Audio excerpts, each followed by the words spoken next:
श्री गणेशाय नमः। ओम नमो भगवते वासुदेवाय। श्रीमद् भागवत में द्वितीय स्कंद दूसरा अध्याय प्रारंभ करते हैं। भगवान के स्थूल और सूक्ष्म रूपों की धारणा तथा क्रम मुक्ति और सद्यो मुक्ति का वर्णन। श्री सुखदेव जी कहते हैं, सृष्टि के प्रारंभ में ब्रह्मा जी ने इसी धारणा के द्वारा प्रसन्न हुए भगवान से वह सृष्टि विषयक स्मृति प्राप्त की थी, जो पहले प्रलय काल में विलुप्त हो गई थी। इससे उनकी दृष्टि अमोघ और बुद्धि निश्चयात्मिका हो गई। तब उन्होंने इस जगत को वैसे ही रचा जैसे कि यह प्रलय के पहले था। वेदों की वर्णन शैली ही इस प्रकार की है कि लोगों की बुद्धि स्वर्ग आदि निरर्थक नामों के फेर में फंस जाती है। जीव वहाँ सुख की वासना से स्वप्न सा देखता हुआ भटकने लगता है, किंतु उन मायामय लोकों में कहीं भी उसे सच्चे सुख की प्राप्ति नहीं होती।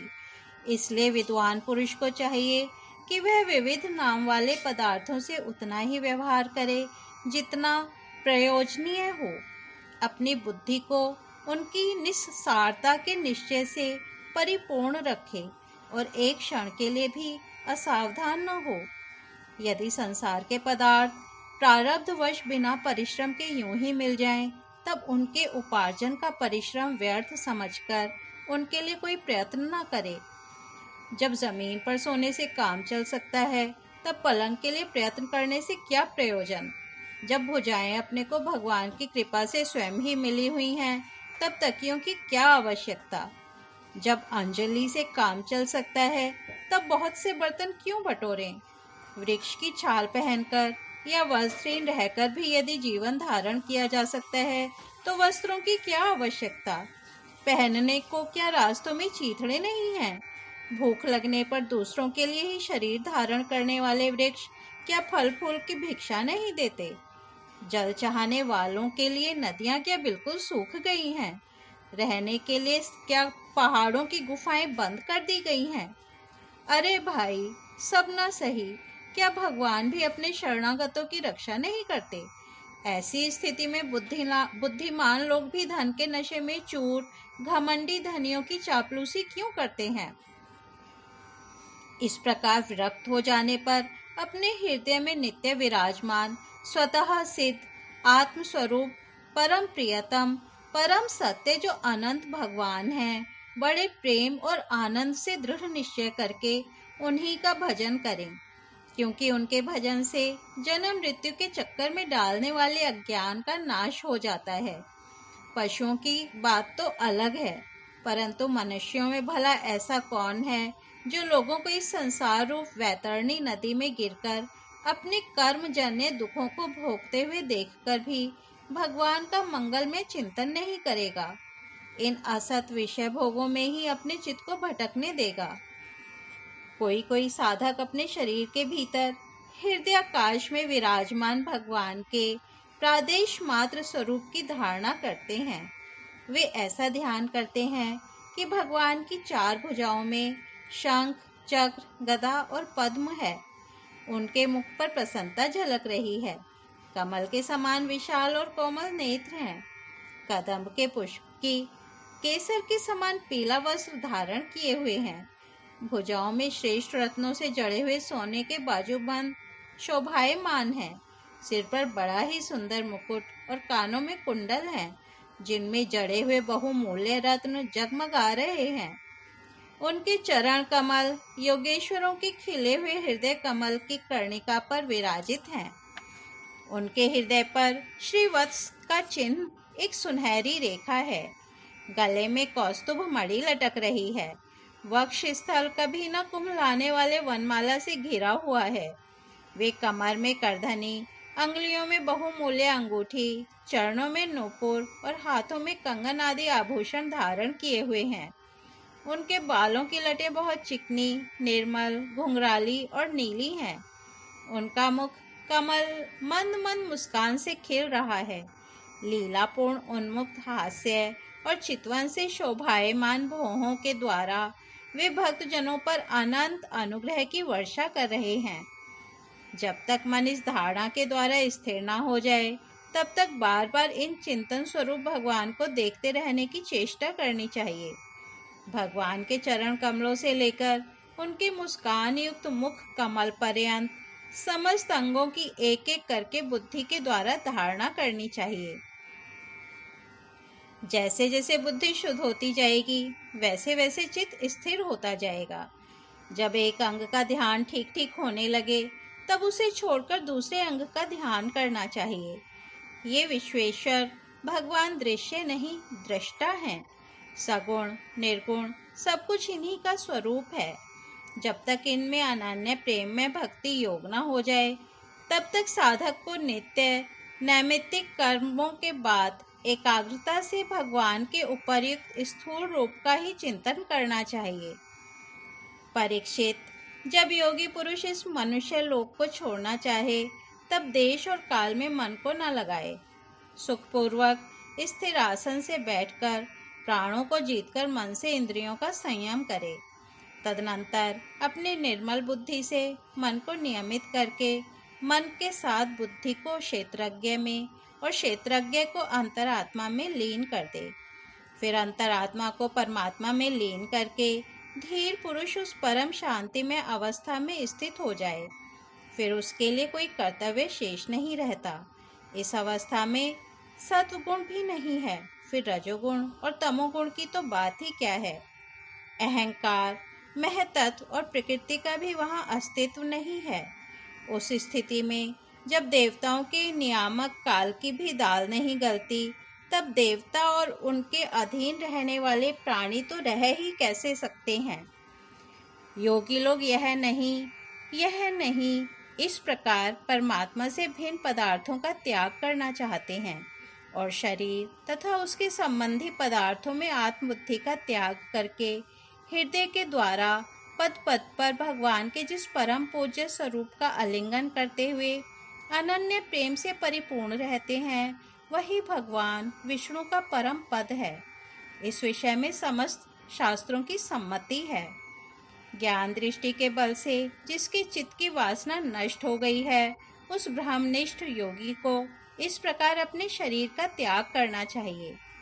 पहले एड़ी से अपनी गुदा को दबाकर स्थिर हो जाए और तब बिना घबराहट के प्राणवायु को षट चक्र भेदन की रीति से ऊपर ले जाए।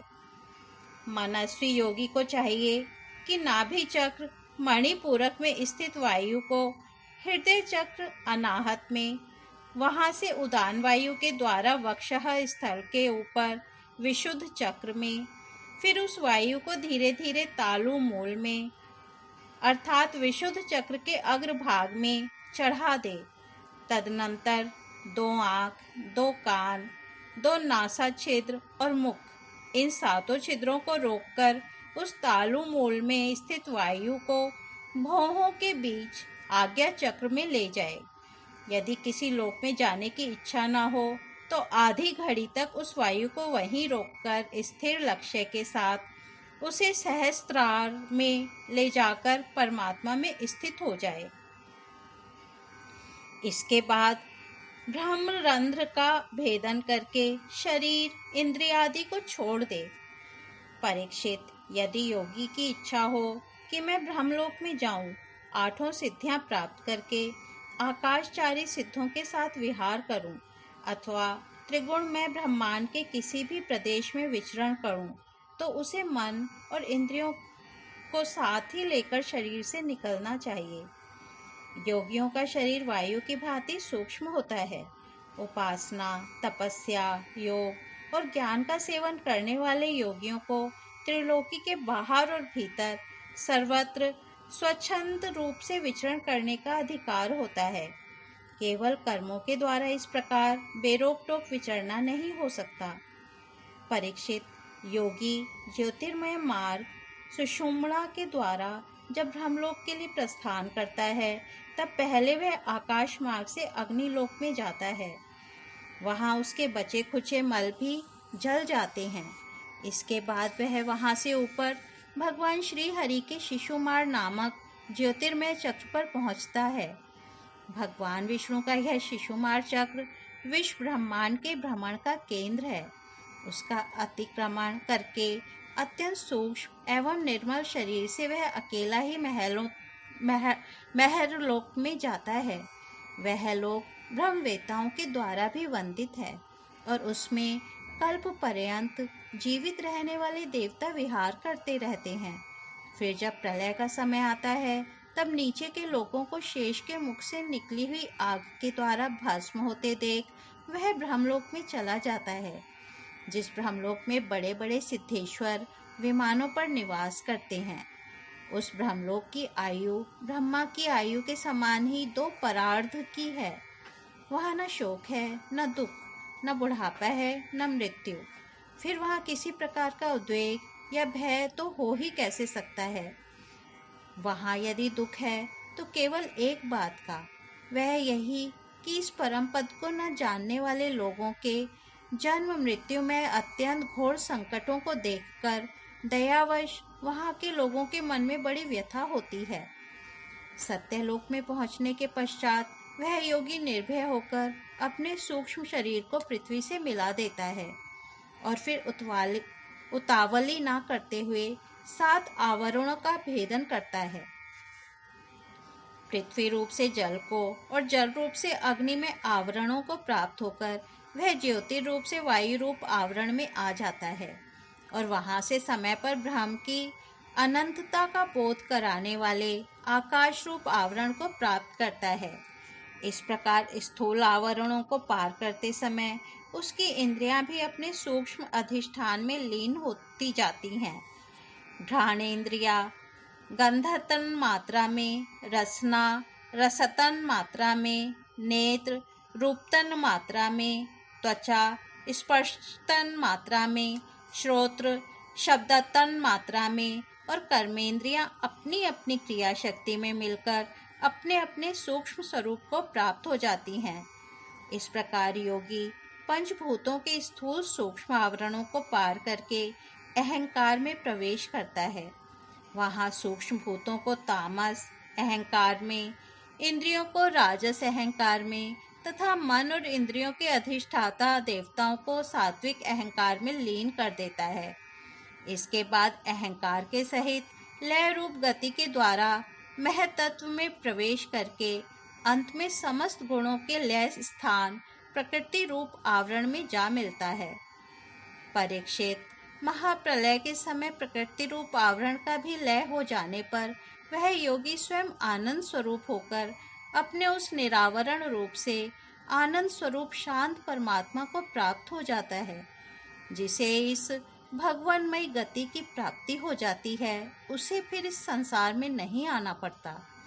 परीक्षित, तुमने जो पूछा था उसके उत्तर में मैंने वेदोक्त द्विविध सनातन मार्ग, सद्यो मुक्ति और क्रम मुक्ति का तुमसे वर्णन किया।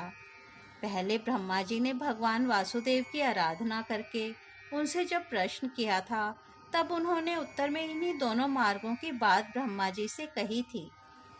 संसार चक्र में पड़े हुए मनुष्य के लिए जिस साधन के द्वारा उसे भगवान श्री कृष्ण की अनन्य प्रेममयी भक्ति प्राप्त हो जाए, उसके अतिरिक्त और कोई भी कल्याणकारी मार्ग नहीं है। भगवान ब्रह्मा ने एकाग्र चित्त से सारे वेदों का 3 बार अनुशीलन करके अपनी बुद्धि से यही निश्चय किया कि जिससे सर्वात्मा भगवान श्री कृष्ण के प्रति अनन्य प्रेम प्राप्त हो, वही सर्वश्रेष्ठ धर्म है। समस्त चर अचर प्राणियों में उनके आत्मा रूप से भगवान श्री कृष्ण ही लक्षित होते हैं, क्योंकि ये बुद्धि आदि दृश्य पदार्थ उनका अनुमान कराने वाले लक्षण हैं। वे इन सबके साक्षी एकमात्र दृष्टा हैं।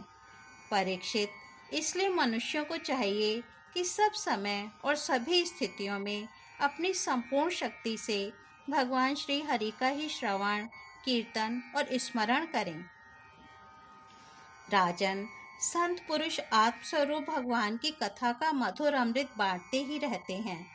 जो अपने कान के दोनों में भर भर कर उनका पान करते हैं, उनके हृदय से विषयों का विषैला प्रभाव जाता रहता है, वह शुद्ध हो जाता है और वे भगवान श्री कृष्ण के चरण कमलों की सन्निधि प्राप्त कर लेते हैं।